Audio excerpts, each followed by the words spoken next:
कुछ इंसिडेंट्स ऐसे होते हैं जिसके बारे में साइंस के पास भी आज तक कोई आंसर नहीं। ऐसा एक इंसिडेंट सऊदी अरेबिया के अल नास्ला रॉक के बारे में है। शादवल ओसिस मतलब ऐसी जगह जो रेगिस्तान के बीच में हो। रेगिस्तान में होने के बावजूद भी वहाँ पे थोड़ा बहुत पानी और हरियाली हो। इन शॉर्ट शादवल मतलब रेगिस्तान के बीच में पानी वाली और हरियाली से भरी जगह। सऊदी अरेबिया की ताइमा नाम की सिटी ऐसा ही एक शादवल है।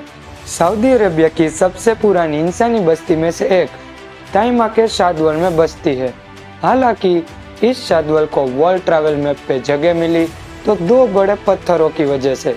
ऐसा तो क्या खास है इस अल नास्ला रॉक में कि साइंटिस्ट भी आज तक इसकी मिस्ट्री नहीं सुलझा पा रहे। So let's start. Al Naslaa rock के दो टुकड़े किसी रीजन के चलते बड़े पत्थर के बीच में से कटने की वजह से एग्जिस्ट करते हैं। साइंटिस्ट्स का मानना है कि शायद 4000 साल पहले किसी रीजन से बड़ा सा सैंडस्टोन बीच में से वर्टिकल कट गया होगा। बट यहाँ पे जो मिस्ट्री है वो रॉक के परफेक्ट वर्टिकल कटने की वजह से है, क्योंकि ऐसा लगता है जैसे किसी ने लेजर बीम से काट दिया होगा। अब 4000 साल पहले इतने बड़े रॉक को इतनी परफेक्शन से किसने और क्यों काटा होगा, यही क्वेश्चन साइंटिस्ट्स को बार बार परेशान कर रहा है। हालांकि अल नास्ला रॉक के बारे में कई सारी थ्योरीज है, बट इस रॉक की मिस्ट्री आज तक अनसॉल्व्ड है। जैसे कि मैंने बताया, अल नास्ला रॉक 20 फुट ऊंचा है। एग्जैक्ट बीच में से कटा हुआ यह रॉक स्टोन के दो डिफरेंट प्लेटफॉर्म पे खड़ा है। दूर से देखने से ऐसा लगता है जैसे कि पूरी चट्टान हो, बट पास आने के बाद पता चलता है कि दो बड़े से पत्थर डिफरेंट प्लेटफॉर्म पे खड़े हैं और जिसके बीच एक पतली सी दरार देखने को मिलती है। इतना ही नहीं, इस चट्टान पे पुराने जमाने की नक्काशी भी देखने को मिलती है। सदियों पहले किसी ने घोड़े को ले जाते हुए इंसान की नक्काशी की हुई है।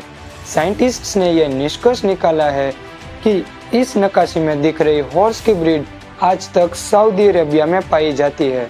सो अल नास्ला रॉक के बारे में कई सारी थ्योरीज है, तो आइए एक के बाद एक देखते हैं।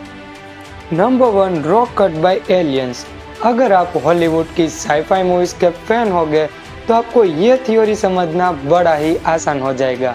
अब ये थ्योरी बताती है कि हजारों साल पहले जब हमारी ह्यूमन सिविलाइजेशन अभी ग्रो होना शुरू ही हुई थी, तब किसी एक्स्ट्रा टेरेस्ट्रियल जीव पृथ्वी पे आए होंगे और अपनी एडवांस टेक्नोलॉजी का यूज करते हुए इस बड़े से रॉक को बीच में से काट दिया होगा।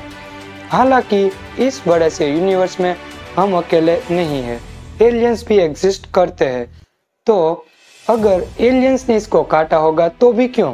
मजे के लिए या उसके किसी एडवांस टेक्नोलॉजी का टेस्ट करने के लिए? It's still mystery. Number 2, God cut the rock. कुछ लोगों का कहना है कि शायद किसी प्राचीन देवता ने इस बड़े से पत्थर को काटा होगा। अब सऊदी अरेबिया की एंशिएंट हिस्ट्री कुछ ऐसी है कि आसमान में से देवता आते थे और ह्यूमन सिविलाइजेशन को जिंदगी जीना सिखाते थे और भी दूसरा नॉलेज देते थे और फिर वापस आसमान में चले जाते थे। लोगों का कहना है कि शायद उन्हीं में से किसी एक देवता ने अपनी पावर्स का यूज करते हुए इस बड़े से पत्थर को काट दिया होगा। अब ऐसा होते हुए किसी ने ना तो देखा और इसका कोई पुख्ता सबूत भी नहीं मिलता। So it's a myth. Number 3, cause by fault line.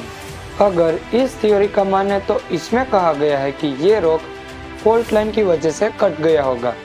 जैसे कि हमें सिखाया गया है कि अर्थ पे सॉइल डिफरेंट क्रस्ट्स में डिवाइडेड है। क्रस्ट्स मतलब पपड़ियों के बीच की सीमा को फॉल्ट लाइन कहा जाता है। शायद पास्ट में हुए किसी अर्थक्वेक के चलते ये रॉक बीच में से कट गया होगा, बट ये रॉक इतनी सटीक कटी हुई है कि ये थ्योरी भी गलत लगती है। Number 4, theory of science. सबसे मानने लायक बहस पानी के बारे में है। कुछ साइंटिस्ट्स मानते हैं कि शायद हजारों साल पहले इस सैंडस्टोन में बारिश का पानी ऑब्जॉर्ब हुआ होगा। जैसे कि हम जानते हैं, रेगिस्तान का वेदर काफी अजीब होता है। अजीब वेदर के चलते जहाँ पे दिन में जला देने वाली धूप होती है तो वहीं रात में टेम्परेचर माइनस में गिर जाता है। ताइमा के शादवल में जो थोड़ी बहुत बारिश हुई होगी उसका पानी सैंडस्टोन में ऑब्जॉर्ब हुआ होगा और रात में जब टेम्परेचर गिर जाता तो ऑब्जॉर्ब हुआ पानी बर्फ बन जाता होगा। और दिन में गर्मी की वजह से बर्फ बना पानी भाप बन जाता होगा। पानी के बार बार फॉर्म बदलने की प्रोसेस को फ्रीज थॉ साइकिल कहते हैं। इस साइकिल के चलते हजारों साल बाद सैंडस्टोन में छोटी सी दरार आई होगी और एक दिन यह दरार इतनी बड़ी हुई कि इसने इस बड़े से रॉक को बीच में से काट दिया होगा। गाइस, मानने को पहली वाली थ्योरी भी मान सकते हो और आखिरी वाली भी। इन सारी थ्योरीज में से कौन सी सही है ये आज तक किसी को नहीं पता। आपको क्या लगता है, कौन सी थ्योरी आपको ज्यादा सही लगी? मुझे कमेंट सेक्शन में बताएं। मिलते हैं अगले वीडियो में, तब तक के लिए stay active, creative and productive.